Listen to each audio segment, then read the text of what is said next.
«Ночь белой луны». Автор Велзи, читает Кэт Вилд. Глава 14. Чимин тянется рукой и осторожно снимает с ветки кустарника несколько желтых листьев. Складывая пальцы, крепко сжимает их в ладони и быстро осматривается по сторонам, глазами выискивая бродящего неподалеку волка. Омега негромко свистит, привлекая внимание зверя, и когда тот заинтересованно подбегает, садится перед ним на корточки и протягивает руку. Волк с явным интересом шумно обнюхивает омежий кулак, видимо, пытаясь разгадать, что же в нем спрятано. А когда Чимин разжимает пальцы, презрительно фыркает и отворачивает морду. Обрадованный удавшимся розыгрышем, Омега заливисто смеется и обхватывает обеими руками могучую шею. Он упирается грудью и силой давит на оборотня, и тот, понимая, что именно от него хотят, послушно заваливается на бок, позволяя Омеге лечь сверху. Чимин недолго ерзает, укладываясь поудобнее, и отворачивает лицо от чужого мокрого языка, который норовит облизать нос и щеки. Уже сентябрь наступил. Задумчиво тянет Омега и сокрушенно вздыхает.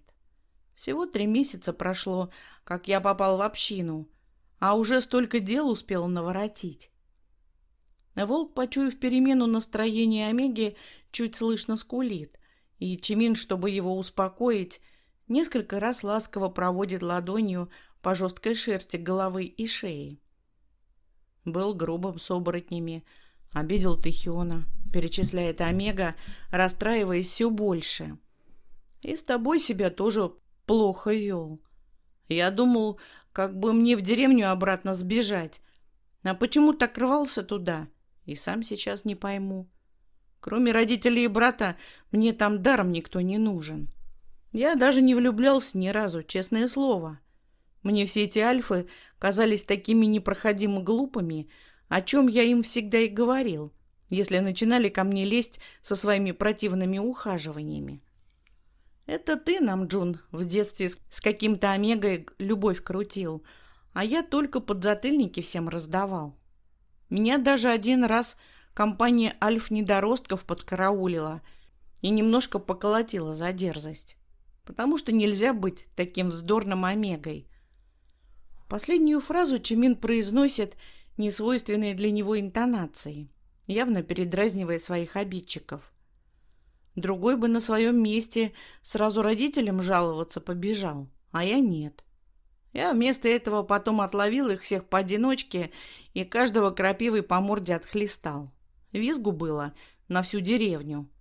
Омега весело хохочет, вспоминает давние события и утыкается лицом в волчью шерсть, совсем не замечая, как зверь, осуждающий, чуть качает головой и закатывает к небу глаза. Отсмеявшись, Чимин промакивает рукавом рубахи увлажнившиеся уголки глаз и снова со всей возможной нежностью гладит зверя. Он с удовольствием зарывается пальцами в густую шерсть, тормоша и лаская. Чувствует, как с каждой проведенной минутой рядом с волком привязывается к нему все сильнее, прикипает так, что очень скоро будет вовек не оторвать, но больше не пытается усмирять в себе возрастающую симпатию. «Ты необыкновенный, Джуни», — шепчет Чимин, крепко обнимая оборотня и щуря от удовольствия глаза. Вряд ли он осмелится в ближайшее время сказать что-то подобное лично нам, Джуну. Но при волке сдерживать свой восторг нет никакого смысла. Знаешь, мне было бы не о чем жалеть, если бы я только мог увидеться с родителями хоть разочек. Просто чтобы успокоить их, показать, что я живой, и им не следует оплакивать меня.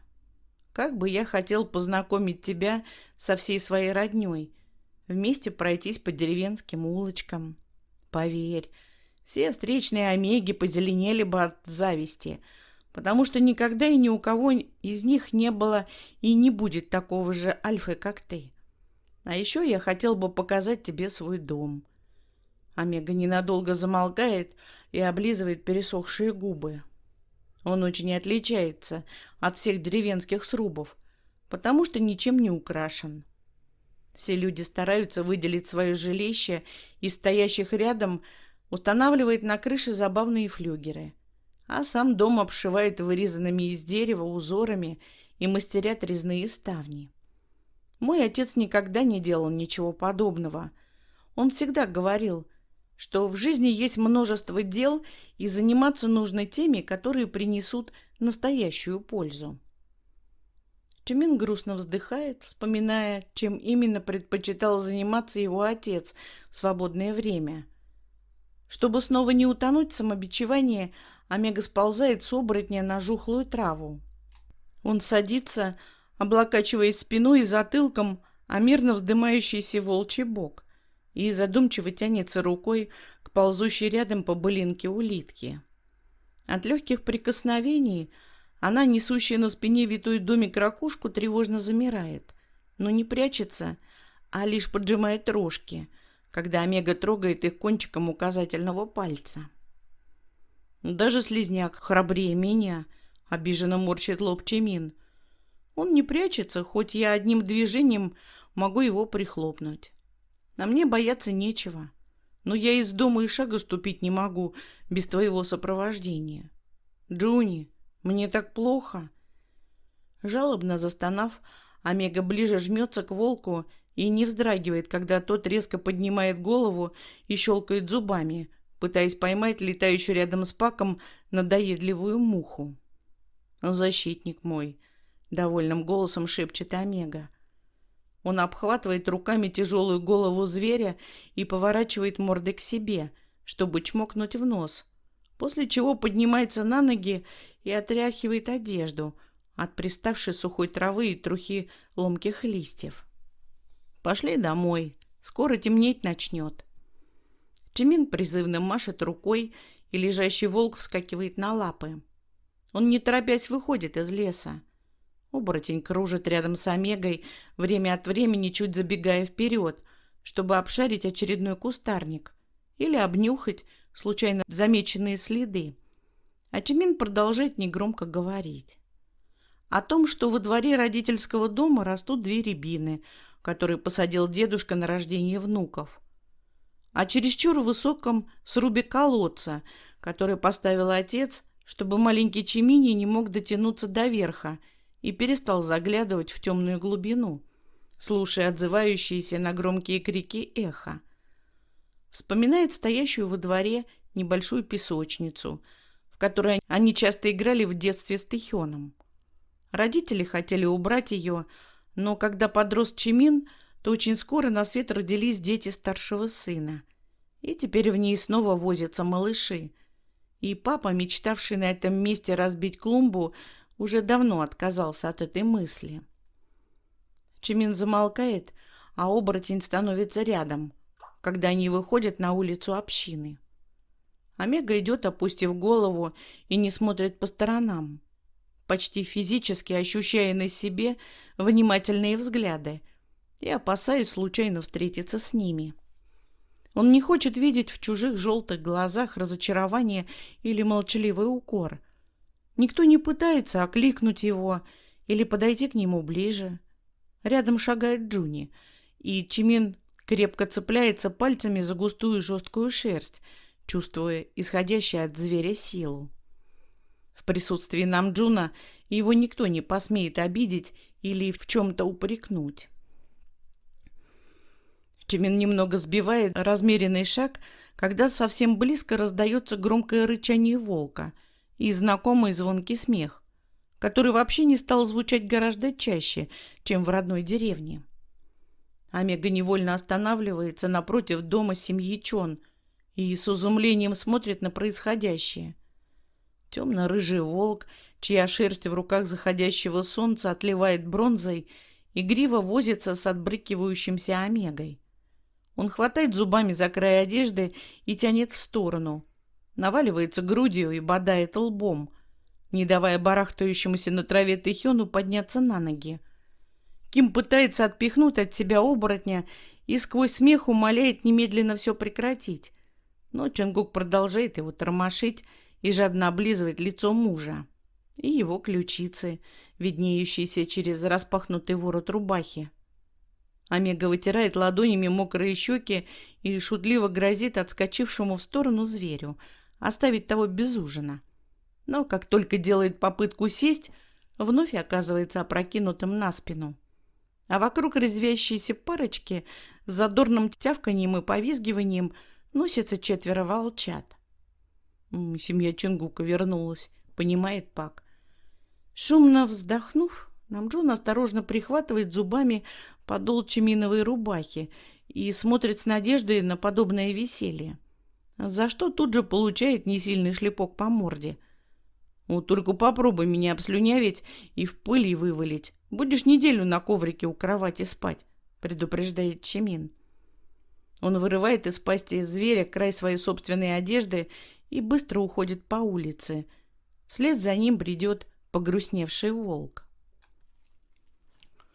Сегодня омеги собираются идти в лес за брусникой, словно невзначай говорит Намджун за завтраком. Ты можешь пойти с ними. Не обязательно каждый день ждать моего возвращения, чтобы прогуляться. В следующий раз обязательно схожу, глядя в тарелку, бубнит в ответ Чимин. Я себя не очень хорошо чувствую. Омега вяло ковыряется ложкой в вязкой, почти безвкусной каше и жадно поглядывает на стоящее перед Альфой блюдо с жареными пирожками, которыми его явно угостил кто-то из соседей. Сакджин строго-настрого запретил есть своему пациенту все жареное, жирное и соленое, вроде как для более быстрого выздоровления. Пак уверен, что лекарь дал подобные указания исключительно из-за собственной вредности и желания подпортить жизнь несчастному Омеге. Но Намджун безукоризненно выполняет все рекомендации Сакджина и тщательно следит за тем, что и когда ест его муж. Конечно, Чимин может в отсутствие Альфы набрать из запасов общины любой провизии, но для этого надо выйти в одиночку из дома, чего делать совсем не хочется. «Чимин, тебе нечего бояться», — осторожно продолжает разговор Намджун. «Я же сказал, что плохо себя чувствую», — повышает голос Омега и сразу переходит на жалобный скулёж. «Это, наверное, из-за голода. Вечером оторву голову курочки и сварим тебе бульончик», — с нежностью обещает Альфа.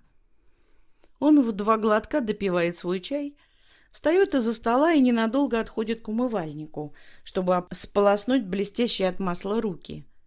Чимин неотрывно следит за каждым его движением. После плотного завтрака мужа на блюде остался лежать одинокий пирожок, который после того, как Альфа уйдет по делам, станет собственностью Омеги. Намджун, умывая руки и споласкивая лицо, шумно плещет водой, вытирается висящим рядом полотенцем, подходит к замершему в предвкушении Омеге, коротко целует его на прощание и, по пути прихватив из блюда пирожок, выходит из дома. «Скотина ты прожорливая!» — тихо стонет Чимин и обессиленно упирается лбом в сложенные на столе руки. Недолго погоревав о безвозвратно потерянном пирожке, Омега уходит в спальню, заваливается на кровати, прикрывает глаза. Делать абсолютно нечего, и он крепко засыпает, чтобы подняться с постели уже ближе к полудню. Пройдя на кухню, Омега хмуро накладывает себе из котелка полную миску застывшей каши, которую даже не думает подогревать. В теплом виде она не менее отвратительна, чем холодная. Он успевает через силу запихнуть в себя несколько ложек, когда внезапно слышит у дома какую-то непонятную возню, приглушенные многоголосые разговоры, а после робкий стук во входную дверь. Вслушиваясь в тонкие голоса, Чимин подходит ближе, дергает дверь на себя и настороженно выглядывает на улицу. Он опасается, что к нему пришли жители общины, чтобы высказать обиды и претензии, и облегченно выдыхает, когда видит пришедших. На крыльце Чиминовского дома стоит стайка чумазой ребятни. Они, вмиг прекратив сбивчивые перешептывания, доверчиво смотрят на Омегу снизу вверх. Не решаясь озвучить просьбу, неловко переминается с ноги на ногу и подпихивает друг друга локтями. Почти все омеги ушли в лес, а оставшиеся не успевают накормить детей. Мгновенно понимает Чимин, разглядев смотрящих на него круглых желтых глазенках голодный блеск, и замечая, что каждый ребенок держит в перепачканных пылью ладошках по найденному в кустах куриному яйцу. Дети молча ждут, что им скажет Омега, и с радостным визгом забегают в дом, когда Чимин в приглашающем жесте широко распахивает перед ними дверь. «Вы же этим не наедитесь!» Чимин задумчиво чешет затылок, глядя на сложенные на столе яйца, и принимает решение. «Делаем так. Я сейчас жарю яичницу и кипячу воду для чая, а самые шустрые из вас быстро сбегают за продуктами».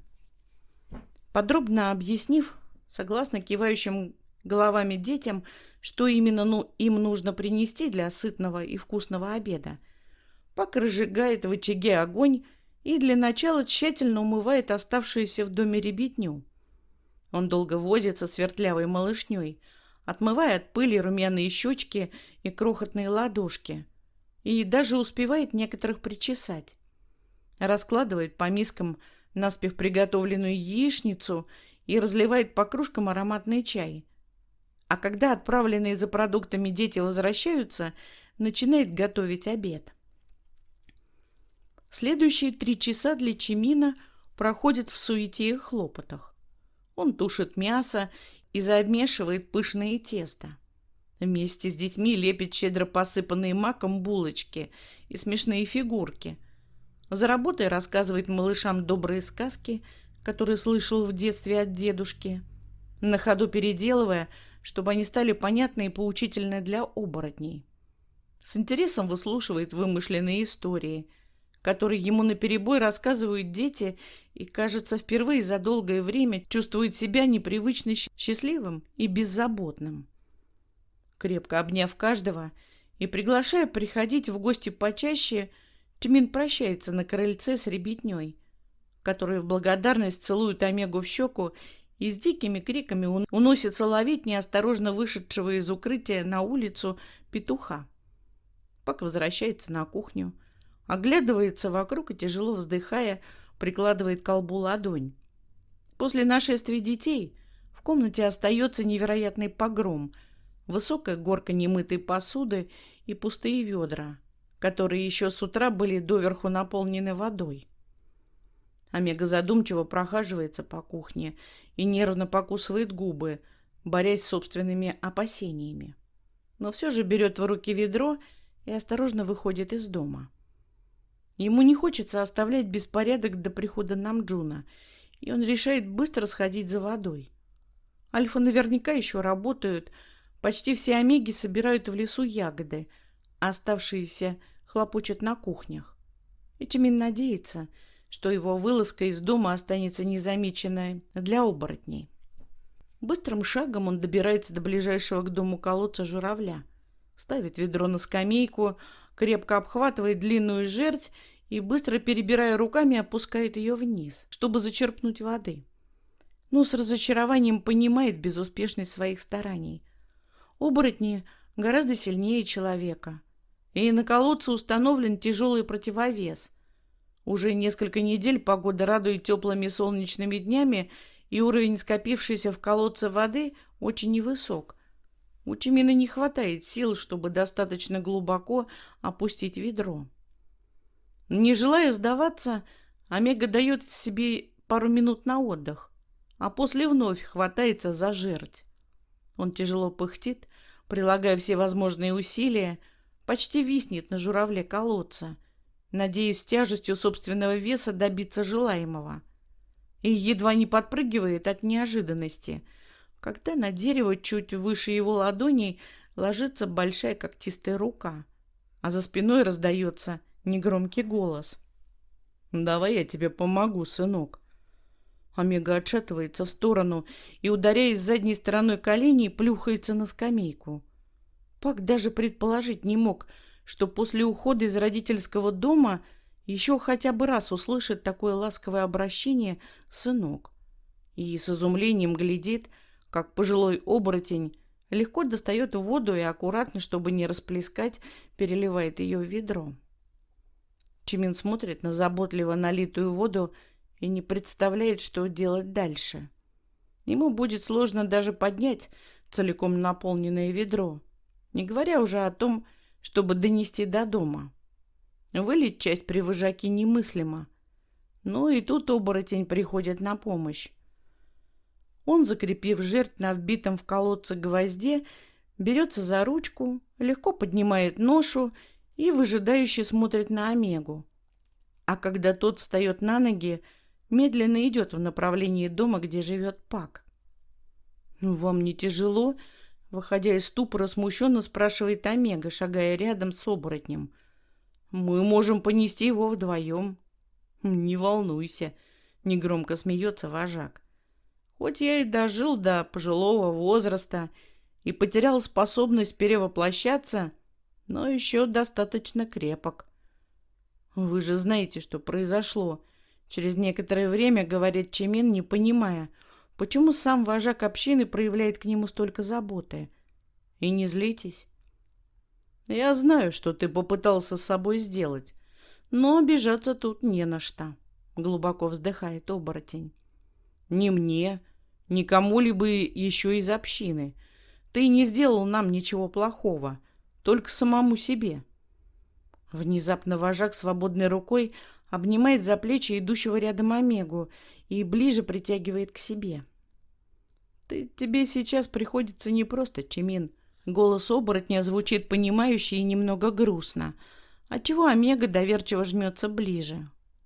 «Тебя оторвали от семьи, выдали замуж и заставили жить среди тех, кто всегда внушал ужас. Я бы мог сказать, что мне очень жаль, но это не так. На самом деле я рад, что ты теперь с нами. Каждый приведенный в общину человек — это шанс на счастье еще одного оборотня Альфы и рождение новых жизней. В этом заключается главная цель каждого вожака — заботиться о процветании своей общины. У меня никогда не было пары. Я добровольно отказался участвовать в брачных боях, но каждого из вас я искренне люблю и считаю своей семьей». Пожилой оборотень ненадолго умолкает и замедляет шаг. А Тимин немного хмурит брови, размышляя над услышанным. Что-то наподобие он слышал от своего отца несколько лет назад.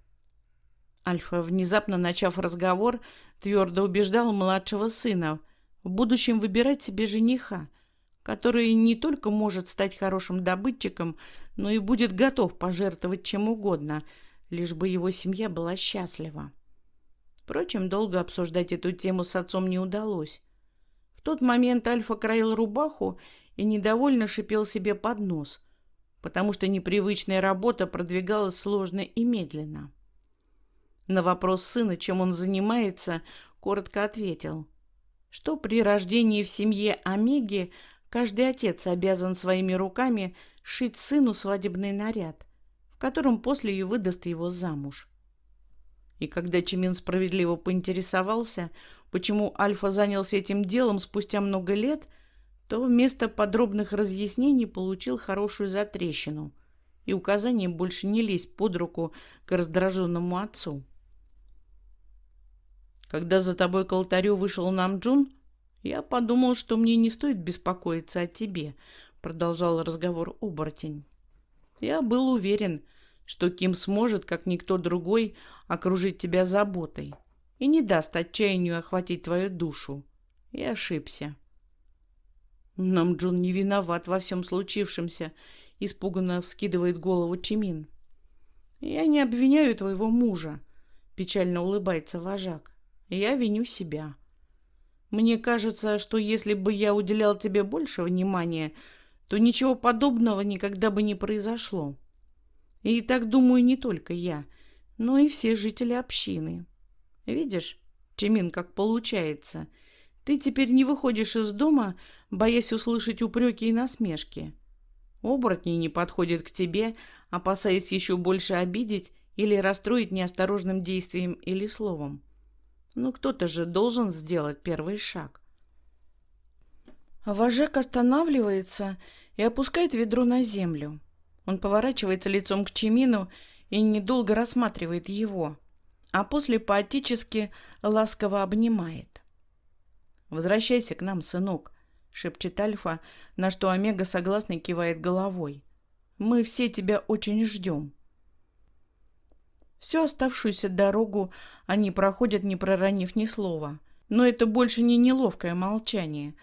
Вожак довольно улыбается, замечая, как Омега перестает опасливо оглядываться по сторонам. А тот чувствует себя словно окрыленным. Ровно до тех пор, пока они не подходят к дому, у крыльца которого язвительно смеются несколько альф, а через распахнутую настежь дверь отчетливо слышны жалобные подвывания волка. Позабыв о вожаке и ведре с водой, Чимин стремительно взлетает по ступенькам, по дороге окинув грозным взглядом оборотней.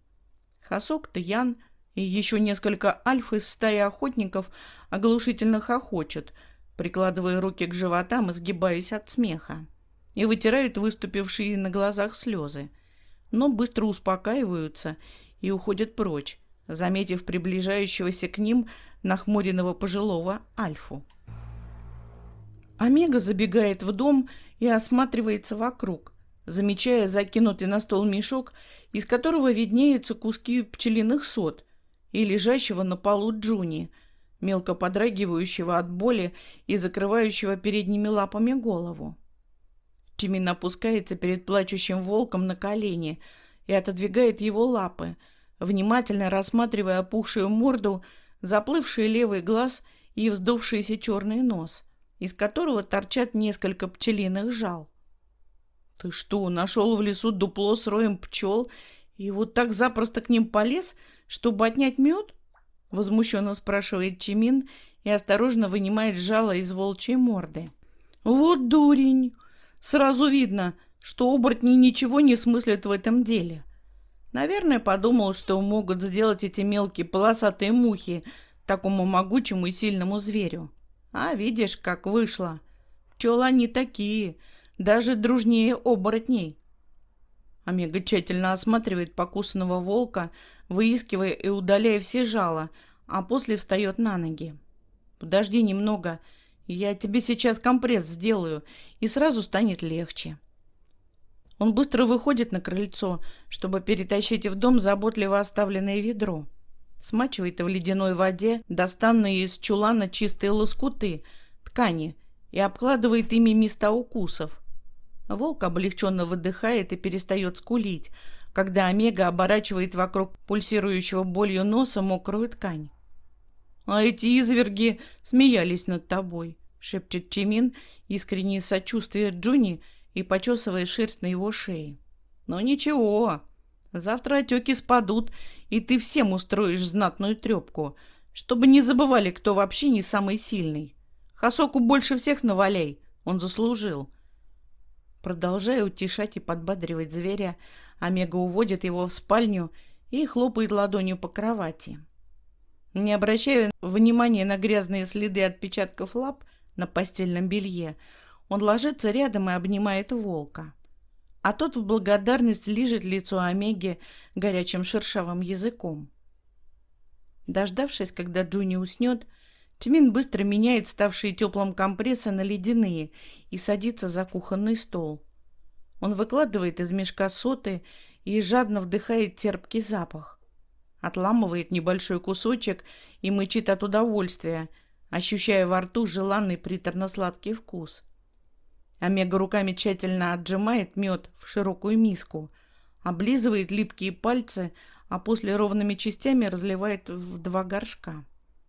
Оборотни не едят мед, но в общине есть еще один житель, который, как и Чимин, очень любит сладкое. Глава 15. Чтобы набраться храбрости для примирения с Тэхёном, Чимину потребовалось 2 суток.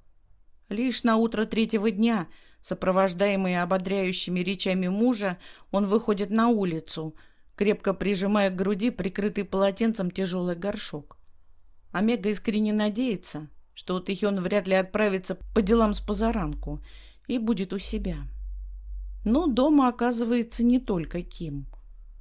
Увидев удобно рассевшегося на ступеньках крыльца Чонгука, Чимин расстраивается, начинает немного нервничать и проходит мимо. Он медленно бредет по улице все дальше, сам себя ругая за трусость и убеждая, что для беспокойства нет никаких причин, что даже не замечает, как доходит до самой кромки леса. Недолго повздыхав, что дальше идти некуда, обреченно разворачивается и плетется обратно. Идти с каждым шагом становится все труднее, и Пак, до этого наивно рассуждающий, что Чонгук только будет рад их с Тэхёном примирению, теперь думает иначе. Вряд ли эта ссора осталась для Чона незамеченной, и Альфа не воспылает радостью, увидев на пороге Чимина, пускай даже с подарком. После недолгой борьбы с самим собой Чимин принимает решение заглянуть к Тэхёну в какое-нибудь другое, более подходящее время и направляется в сторону своего дома. Но вынужденно останавливается, когда прямо перед ним перебегает дорогу в голос плачущий ребенок. Малыш, которому на вид не больше 3 лет, ревет навзрыд и звонко взвизгивает, получая в спину удар клювом от несущегося за ним по пятам петуха. Воинственно горланищая птица рассерженно трясет гребнем и грозно машет крыльями, как, видимо, гордясь собственной силой и твердо намереваясь задать взорвавшемуся Альфочке хорошую трепку. Чимин быстро оглядывается по сторонам и, заметив, что никто из взрослых оборотней не спешит к ребенку, решает вмешаться сам. Он хочет защитить от разбушевавшейся птицы беззащитного кроху, но те забегают в густой кустарник, откуда уже через пару мгновений раздается истошный вопль петуха и глухое рычание. Стряхивая на землю бурые листья, качаются ветки, свидетельствующие о скрытой от чужих глаз борьбе, после чего на дорогу, испуганно вытаращив глаза, выбегает птица и стремглав удирает в надежное убежище, а вслед за ним выбирается пушистый волчонок, из пасти которого торчат несколько длинных перьев, выдранных из и без того куцого хвоста противника. «Чимин!» Отвлекаясь от наблюдений за потешным волчонком, Омега оборачивается на оклик и видит выбегающего из дома Юнги. «Привет! Мы так давно не виделись!» — радостно гундосит Мин, едва оказываясь рядом, а Чимин с удивлением рассматривает его шелушащийся нос и огненно-красные до самых лодыжек ступни. «Куда направляешься и чего несешь?» Забыв поздороваться, растерянный Чимин приподнимает край полотенца, и оборотень засовывает в горшок свой любопытный нос. «Какая гадость!» Юнги брезгливо морщится, тщательно обнюхивая мед, и смотрит на Пака с нескрываемой тревогой. Звонко чихает и утирается рукавом. «Ты уверен, что это можно есть? Пахнет на редкость отвратительно и выглядит паршиво. Может, будет лучше вылить эту дрянь в канаву, а то вдруг ты опять, Оборотень замолкает, явно смущаясь сказанного, и ковыряет большим пальцем ноги дорожный песок. «Не переживай, это точно можно есть», — смеется Чимин и хлопает оробевшего оборотня по плечу, отчего тот мгновенно приободряется. «Я бы на твоем месте все равно не стала рисковать», — знакомым насмешливым голосом продолжает убеждать Мин. «Выбрасывай горшок в канаву и побежали в лес за грибами. Или на речку купаться. А чего ты так на меня смотришь? Подумаешь, сентябрь. Я вот вчера плавал, вода еще совсем теплая». «А Юнги?» — прерывает оборотня, прокатившийся по улице, грозный вопль Хасока. «Я для кого таз поставил? Немедленно возвращайся домой и продолжай парить ноги!» В ответ на приказ высунувшегося в окно мужа Юнги недовольно бурчит, но ослушаться не смеет. Вяло махнув Паку на прощание рукой, он неохотно идет к дому, но на полпути внезапно оборачивается, словно забыл сказать что-то очень важное. «Чимин, Ты приходи ко мне в гости, слышишь? Обязательно приходи. Воодушевленный общением с Юнги, Чимин уверенным шагом направляется прямиком к Тэхёну. Если оборотень на него не обижается и был очень рад увидеться, то Ким, человек, с которым Пак общается всю свою сознательную жизнь, тем более не станет долго злиться. Прокручивая в голове возможные диалоги и успев мысленно помириться с Тэхёном раза 3, Чимин останавливается у крыльца дома семьи Чон, на котором продолжает восседать Чонгук, теперь уже с одним из своих младших братьев. Нахмурившийся Альфа, не обращая на пришедшего ни малейшего внимания, продолжает полировать шкуркой длинную, чуть изогнутую палку, а дремлющий на его коленях рыжий волчонок негромко ворчит и трясет головой, когда ему на морду случайно падают хлопья древесной пыли. «Привет!» — еле слышно говорит Чимин и крепче сжимает ладонями принесенный с собой горшок, когда оба Альфа из-под-лобья смотрят на него. «Я пришел к Тэхёну. Мне можно зайти в дом?»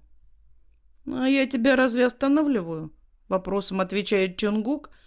Он крутит в руках заготовку, придирчиво осматривая ее со всех сторон, откладывает в сторону и тянется за новой деревяшкой. «Проходи, раз пришел». Омега боком, чтобы случайно не задеть ногами Альфу, поднимается по ступеням. Чонгук продолжает сидеть неподвижно, а вот волчонок сползает с его колен и вслед за гостем проскальзывает в дом. Ничего не говоря и не привлекая внимания моющего посуду Тэхёна, Чимин без приглашения проходит вглубь комнаты, ставит на кухонный стол горшок и садится, думая, что указать на дверь человеку, неловко топчущемуся на пороге, гораздо проще, чем выгнать его же из-за стола.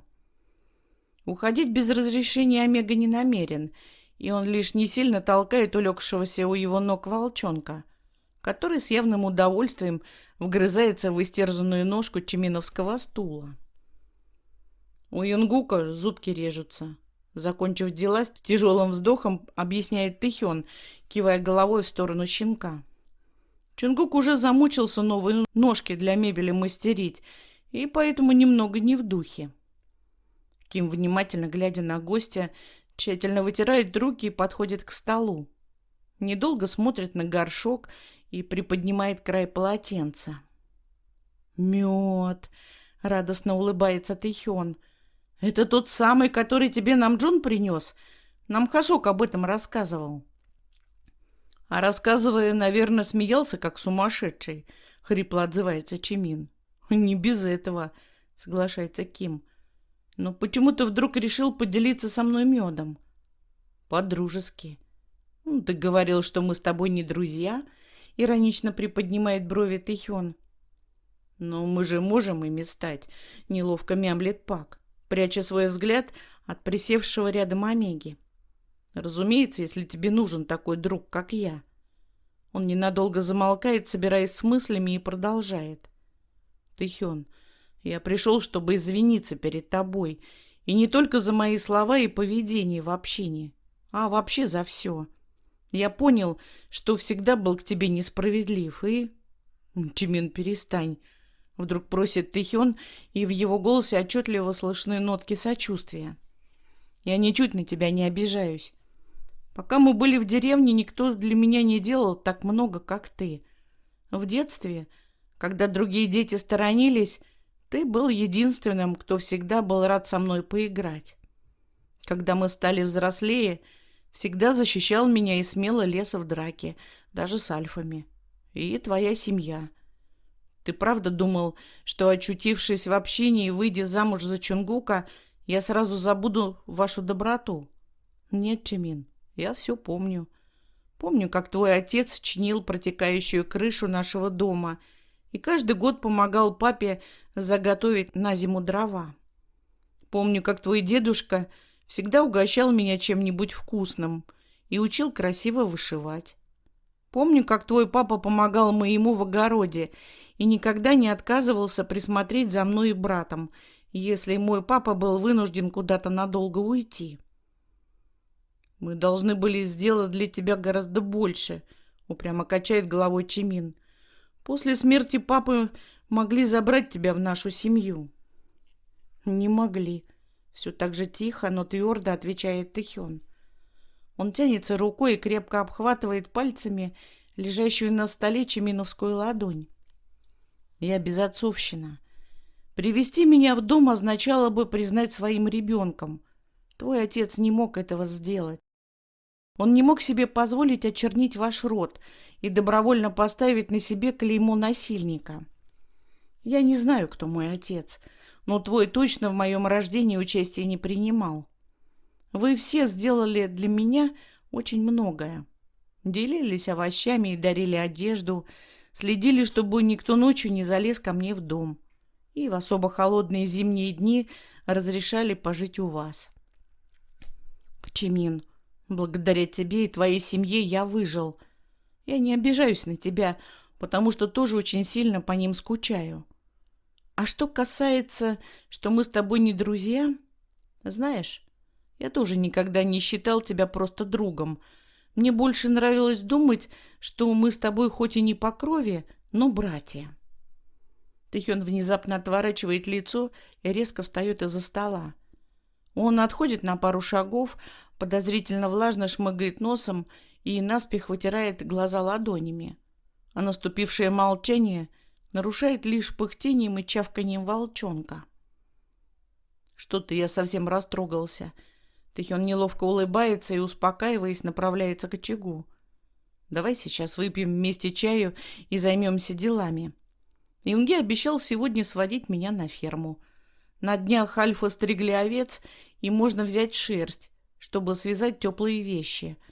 А еще нужно договориться, чтобы с нас сняли мерки и сделали подходящую обувь и меховые жилетки. Ты же не против? Чимин хочет закричать от счастья, что он ничуть не против. Он хочет идти на ферму, да и вообще куда угодно. Он согласен пойти хоть в лес, хоть в поле. Он даже готов купаться в холодной реке, лишь бы только как раньше, вместе с Тэхёном. Но озвучить это вслух Пак не успевает. Подточенная меланхолично грызущим щенком ножка стула сухим треском ломается надвое, и Чимин падает на пол, замечая, как лежащий у его ног рыжий волчонок, избегая заслуженной взбучки, ловко выпрыгивает в окно. Друзья находят Юнги во дворе его дома. Оборотень, проводив мужа, вольготно лежит на своем привычном и излюбленном месте в широком гамаке. Он мирно дремлет, иногда негромко похрапывая и причмокивая губами. А пришедшие омеги с изумлением рассматривают расположившихся вокруг Мина детей. 12 малышей расселись вокруг посапывающего омеги, по 6 с каждой стороны, и неотрывно смотрят на старшего оборотня. Они не издают никаких звуков, не шевелятся и, кажется, даже моргают и дышат через раз. «Что тут у вас происходит?» — испуганно шепчет Тэхён, глядя на замерших в оцепенении, словно неживых детей. «Мы играем», — сладко потягивается Юнги и открывает глаза. Но ребятня продолжает сидеть абсолютно неподвижно, прожигая лежащего в гамаке пронзительными желтыми взглядами. «Во что?» — спрашивает Чимин, встревоженный происходящим ничуть не меньше Кима. «В охоту», — отвечает Юнги и поясняет. «Я трепетная и пугливая лесная лань, а они...» — Мин широким взмахом руки показывает на детей. «Храбрая стая охотников. Затаились в засаде и следят, чтобы я никуда не убежал». Малыши продолжают сидеть неподвижно, не спуская с дичи глаз.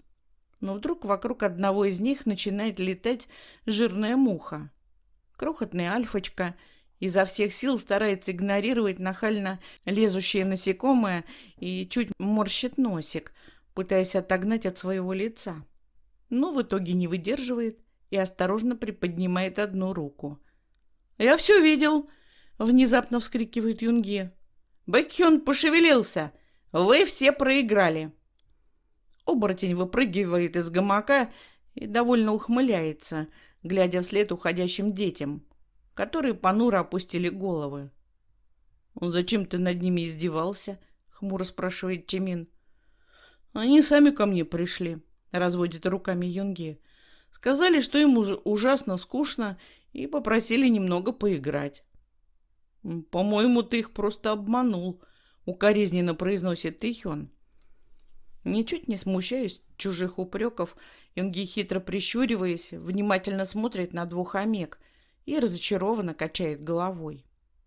«Сложно вам по жизни придется», — жалостливым голосом озвучивает вслух сделанные выводы оборотень и обнимает друзей за плечи. «Идем за шерстью?» Вернувшийся домой под вечер, Чимин бросает у порога объемный, наполненный шерстью мешок и потирает ладонью ноющую поясницу. Поддаваясь усталости, проходит в спальню и заваливается на кровать, решая, что перед приходом мужа следует немного отдохнуть. По комнате гуляет свежий, наполненный вечерней прохладой ветерок, и Омега зябко заворачивается в одеяло, не находя в себе силы встать и захлопнуть створки окна.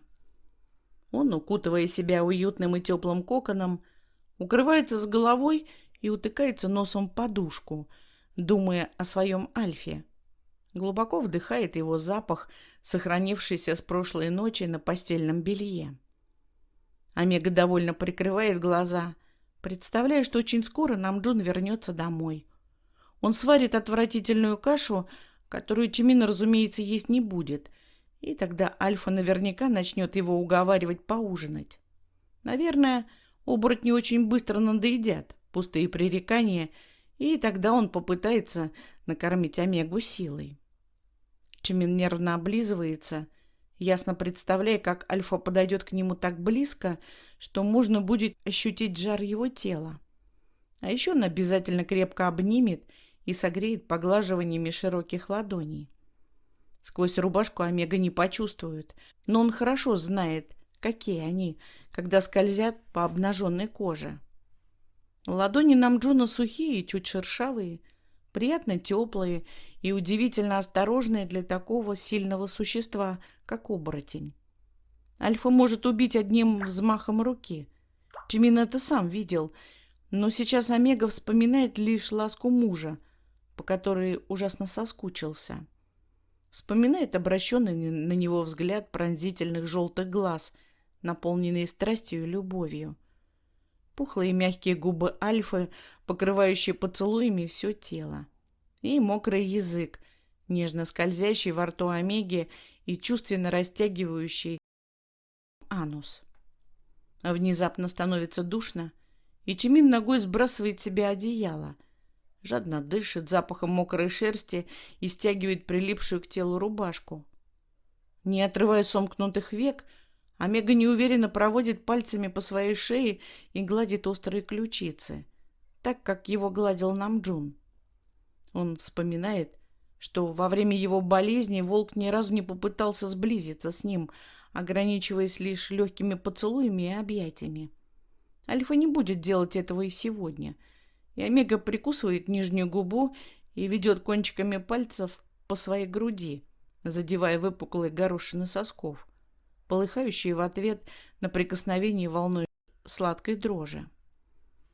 В паху становится тягуче горячо, а между ягодиц липко от выступившей смазки. Но Чимин не хочет торопиться. Он вымучивает себя неспешными ласками, осторожно сжимая соски и щекоча их вершины, так, как это делал бы Намджун.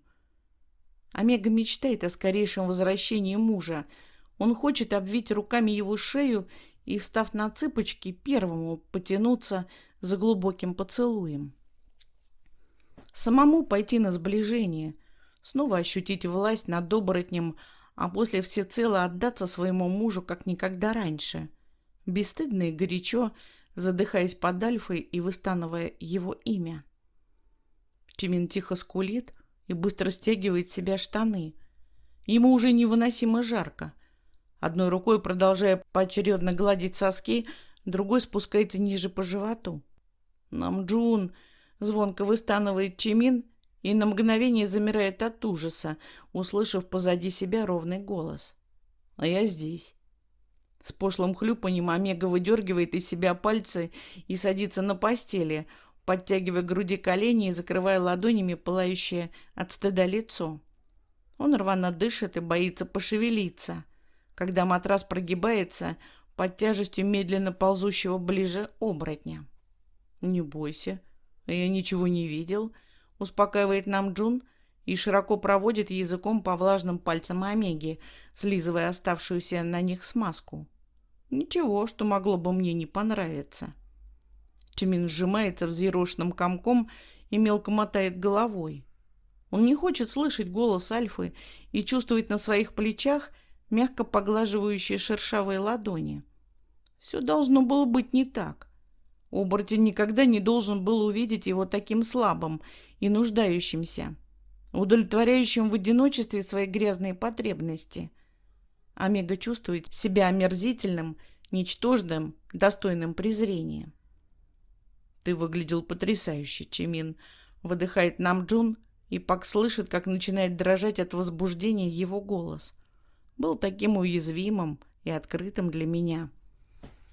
Омега пытается уловить в словах оборотня хоть каплю лжи, но чувствует в них только чистую правду. Намджун действительно в восторге от развернувшегося перед ним зрелища и, кажется, ждет не просто продолжения. Как будто Чимин смог бы это продолжить, даже если бы оборотень открыто попросил о подобном, а сам хочет принять активное участие. Намджун придвигается вплотную, выводит пальцами по обнаженному телу причудливые узоры и шумно дышит, пытаясь осторожно убрать ладони от лица Омеги. «В следующий раз не надо так долго изводить себя воздержанием. Просто скажи мне, и я сделаю все, что только пожелаешь», — продолжает шептать оборотень. Он прикасается губами к омежьим рукам, а ладонью внезапно проскальзывает между его бедер, которые Чимин, не ожидая подобного вторжения, не успевает сжать. Альфа обхватывает чужой почти опавший член. «Кажется, ты так и не дошел до самого главного. Как тебе помочь?» Вместо ответа Чимин убирает от себя чужие руки и ложится на живот, опасаясь случайно встретиться взглядом с Альфой, прячет лицо в локтевом сгибе, уложенных на подушку рук, и, чуть поколебавшись, призывно приподнимает задницу. Судя по шороху ткани, которая раздается сзади от него, оборотень намек понимает мгновенно. Намджун жадно оглядывает Омегу, быстро освобождается от мешающей одежды. Он открыто любуется Чимином и осторожно обхватывает ладонями узкую талию. Немного тянет ближе к себе, удобно устраиваясь между широко разведенных омежьих бедер, и, не желая вымучивать долгим ожиданием, толкается вперед. «Какой старательный мальчик!» — шепчет Альфа, мягко погружаясь в подготовленное тело. «Так хорошо себя растянул». От неожиданной похвалы и ощущения потрясающей наполненности Чимин издает протяжный стон. Альфа наклоняется ниже, оставляя на смуглой омежьей спине россыпь коротких поцелуев. Ладонью поддерживает под животом и легко поглаживает, а сам все ускоряет темп, и Чимин сходит с ума от этого контраста нежности и силы. Несколько быстрых движений, и Чимин захлебывается стоном, пуская в ладонь Альфы. Он обессиленно падает на живот и пытается отдышаться, чувствуя, что оборотень резко выходит и орошает его спину и ягодицы горячими липкими струями. Омега довольно улыбается, когда тяжело дышащий Намджун укладывается на бок и обеими руками обнимает его. Так идеально лежать, прижимаясь друг к другу и размазывая по коже волчье семя. Больше нет стыда. И Чимин ворочается в крепком обхвате, чтобы посмотреть в горящие счастьем желтые глаза. «Мне растопить баню?» — спрашивает Намджун. Чимин отрицательно мотает головой и теснее жмется к чужой груди. Он не хочет мыться. Сейчас он хочет, чтобы волк продолжал его обнимать. «Ты выглядишь гораздо лучше с нашей последней встречи», — говорит Сакджин, осторожно ощупывая пальцами живот Омеги. Все выглядит гораздо лучше, если их нормально кормить. Хмуро размышляет Чимин, но вслух лицемерно благодарит лекаря за проявленную заботу и правильно назначенное лечение. «Ты продолжаешь соблюдать мои рекомендации?» — интересуется Альфа. «Продолжаю», — коротко отзывается Омега, но дышать старается в другую от оборотня сторону, чтобы тот не почуял запах жаркое с луком, которого Пак от души налопался, зайдя по пути в гости к Йонги. Намджун продолжает строго следить за питанием мужа, но, к великому счастью Чимина, в общине есть еще 2 дома, где его с радостью накормят. «Ты очень быстро восстанавливаешься после отравления», — мягко улыбается Сакджин, явно довольный результатами осмотра, и проводит ладонью по волосам лежащего на лавке Омеги. «Скоро будешь совсем здоров». «А ребенок?» — осторожно спрашивает Пак. «Не волнуйся об этом». Еще шире улыбается лекарь, и сердце Чимина пропускает удар, когда он слышит окончание фразы. «Беременности нет».